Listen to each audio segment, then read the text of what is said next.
The following is a presentation of the Wildcat Sports Network.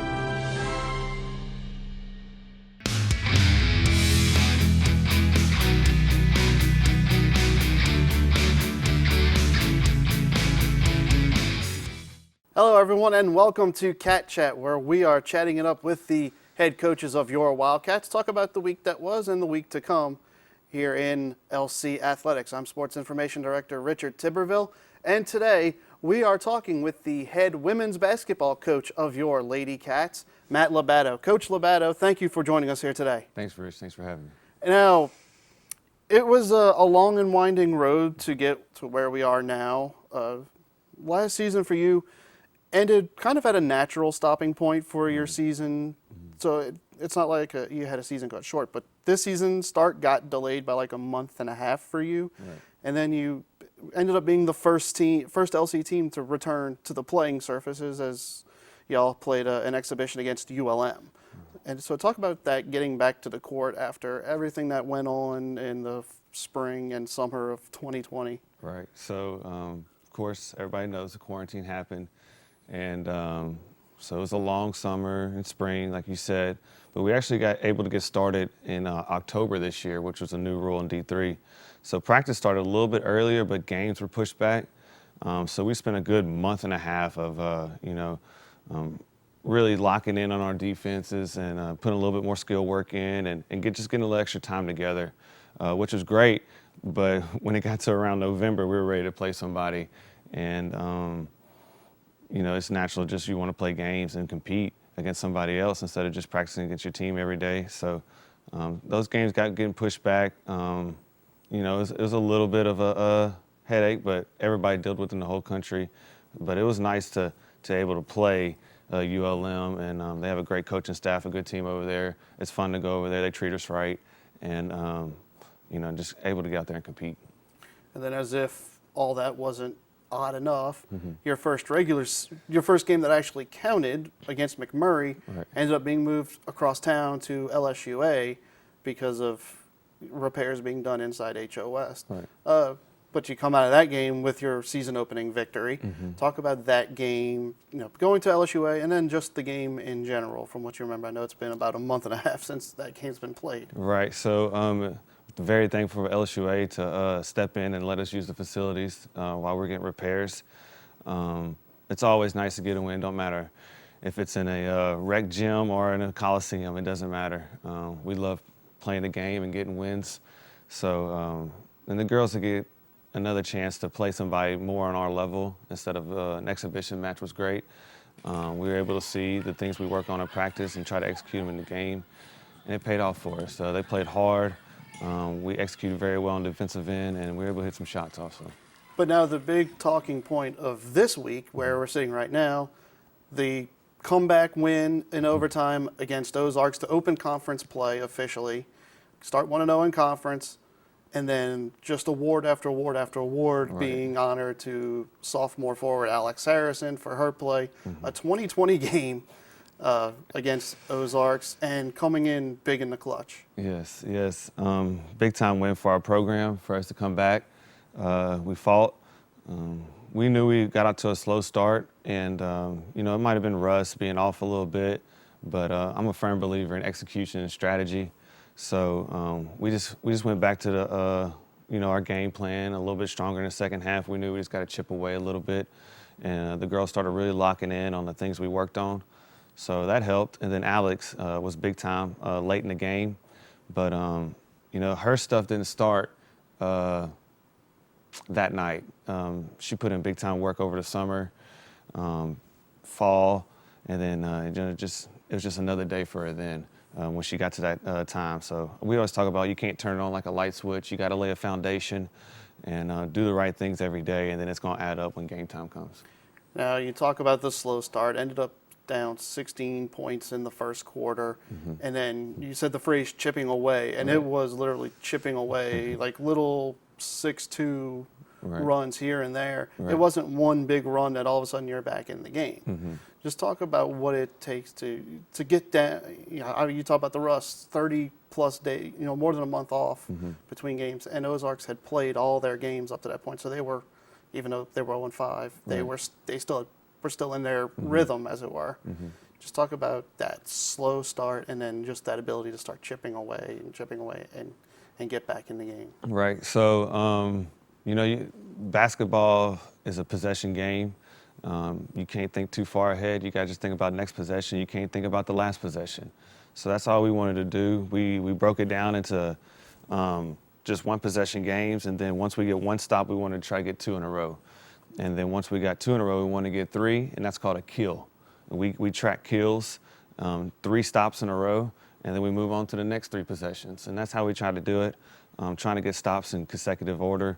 And then offensively, we had to play with a little bit more pace. We're a little slow, stagnant, one-on-one basketball in the first quarter, and it was a little easier to guard. So second quarter, we started getting a little bit more movement, a little bit more pace. It's a little harder to guard for them. And then second half, we really started hitting shots because we're moving the ball more. Our feet were set instead of playing one-on-one basketball. It ended up working out for us. The girls made some big-time plays at the end, and sometimes players just got to make plays. And, Alex hitting shots, Olivia Scott hitting shots, Tramika Spikes getting rebounds. I can go down the list. There's players made plays, and you got to have players. And you were down a few key players in that game against Ozarks, and you had some other players step up. We talked about Harrison's 2020. Right. Kristen Bro had a couple of big shots in the comeback as well. Right. Just talk about again, closing that deal. So yeah, we're missing some bodies, and some players who also played that maybe didn't show up in the box score as much made a huge impact. Alex, she well deserving of all her accolades, hard worker. Bro hit shots, Olivia hit shots. But we had freshmen step up. We had people who were on the bench that were big time cheerleaders. So it was a collective effort for everybody, and it was just a great program win. And we celebrate as a program things that don't show up in the box score, setting good screens, defensive rebound and offensive rebound, and being a good teammate when you're on the bench, not using the back of your chair, things like that. We chart all that stuff, and we celebrate that stuff in the locker room. And so Monday comes around, Alex is named the ASC East Division Player of the Week. Louisiana Sports Writers Association named her the Player of the Week, which means she was named the best player in all of the state of Louisiana, regardless of division of basketball. And then D3Hoops.com comes out late Monday night and names her to their Team of the Week, which is a national award. Right. Just talk about what those awards can mean, not just to Alex as a player, but to the team as a whole. Right. So great individual achievement for Alex. And I think she's one of the top players regardless of division in the state. She can score on 3 levels, which means she can get to the rim. She has a mid-range game, and she can hit it from outside. And being a forward, to be able to do that really helps us a lot. We can do a lot of things through Alex. It puts a lot of pressure on the defense because, you got to guard her. You got to guard her way out in the perimeter, and she can post you up if you put a smaller guard on her. So, it's nice to have her on our team. I say that a lot. But as far as the team, it's great to get the recognition, not only for our program, but for the school, seeing the name out there. And, that's what we're doing at the end of the day. We're representing our friends and family in this institution. And the more we get the name out there, the better we play. It's just all good things for everybody. And it was a really good week for us. And we were talking about it before we started shooting this interview. Alex entered the fourth quarter with just 7 points in the game and finished with 21. So between the fourth quarter and overtime, 14 of her 21 points in the clutch. And we said that even back in her high school days, she was known as someone who came through in the clutch for her team. Right. And she certainly came through. No doubt. Hitting the game-tying shot with just less than 2 seconds left. Yes, sir. Exactly. And then I don't think it was her who had the shot that almost resulted in free throws right at the buzzer. Yeah, that was Bro. That was Bro. Yeah, but Alex, to score that many points in the fourth quarter and playing a lot of minutes, that just goes back to her conditioning. She started in the summer during quarantine. She'd text me all the time, all summer. What conditioning drills are we going to do this year? What can I get better at? What shooting drills? And, she was always on the forefront of that stuff. And you can really tell it's paying off for her. And that's a big step. A year, you can get so much done in a year as a player, and I think that's overlooked a little bit. That kids, they get to hear their freshman year, and they don't realize how much work you can put in just in a year, and how much you can take a step from your freshman or sophomore year, and then you can take another huge step, so on and so forth, till you get to your senior. So Alex didn't think too far ahead. She lived in the moment during the summer, and got her body and her conditioning levels super prepared for the season. Because she had a little chip on her shoulder. We all did. We took our lumps last year. We knew it was ahead of us. So, that all started. You can't score 14 of your 21 points in the fourth quarter if you're out of shape. I mean, it's just not possible.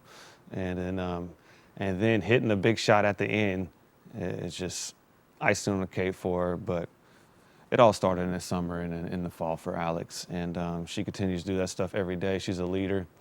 And, it was great. It was great to see that. And only a sophomore, so you're going to have her for obviously the rest of this year and hopefully for 2 more years down the line as we do this transition to the Red River Athletic and the NAIA. Yes, sir. But now you look ahead to this coming week. 2 games this week. Start off on Thursday against ETBU, currently undefeated, a team that, from looking at it, looks like they've played darn near a full schedule. Yeah, they're acting like there is no pandemic. They're going to get their games in. They are. They're rolling. They're playing a lot of games, so they're experienced. Not only that, they've beaten quality teams. They beat a team that's been an NCAA bound early in the year, 2 of them. In Piedmont, Transylvania was huge wins for them. They beat a Division I. They're undefeated at the moment. Our conference is tough, and they're rolling through it right now. So it's a quality opponent. It's always fun playing ETBU. Great program, great atmosphere. I'm not sure how it's going to be during the pandemic, but I guess we'll see. But they're well coached. They move the ball well on offense. So I'm excited to see how our defense matches up against their offense. I think it's two of the best on both sides. So it's a little heavyweight fight, and that's what we live for. That's what we live for. And you should hopefully be back to full strength. Like we said, you were missing a few players last game, but you hope to be back to full strength. So you're going to have all guns blazing for this game against ETBU. Yes, sir. Yes, sir. We're excited to get them back. Some of them, it's their first game since last year. So, they're excited to be back also. It's you got to look for a lot of clarity during tough times. And one of these things during the pandemic is getting a chance to play basketball. And, we live moment by moment. We don't try to think too far ahead. I try to keep them in the moment. And, we're blessed to have this opportunity to play because there's not a lot of teams in the country that's getting to play right now. And they're excited. And then Saturday, you're still on the road against LeTourneau. Again, just preview that matchup. Another quality team. They're athletic. They'll match up with us athletically, so it's going to be a hard-fought game. They've beaten some quality teams already. They're a program on the rise. Coach has done a great job over there, really putting her stamp on what she needs to get done. I remember my first year was her second year, and we talked after games every time we played. And we just talked about how we're building a program, and we just got to keep focused, and she's done those things. I mean, I'm really happy to see her success, and because it's tough. It's tough some days when you're not winning, so to say. And so I'm happy for her, happy for her program. I'm ready to go compete because we didn't play too well over there last year, so I'm ready for that. Well, you started the season 2-0, and you're 1-0 in conference play, and I think that's the record's what matters right now as you try and continue to build and move forward. Right. Yes. Very thankful, for the record and wins, but we're not a really results-driven team. We're just going to be who we are every single day, working hard. Yes, we're very thankful to be 2-0. It's a lot better than 0-2, I'll tell you that. But we're just going to go. We're going to try to execute our game plan as best we can. We just want to be 1-0 for the next game, and we'll worry about everything else after that. So, just execution, playing hard, and picking each other up is a big thing for us.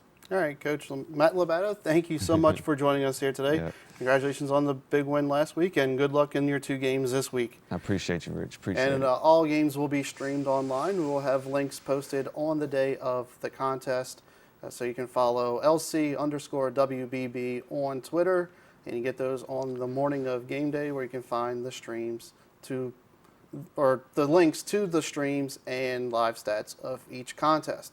And also, we want to implore you to go to lccatsshop.com, the official team store of your LC Wildcats, where you have some good deals on some good Wildcat gear, like I'm wearing right now. Got that from the team shop.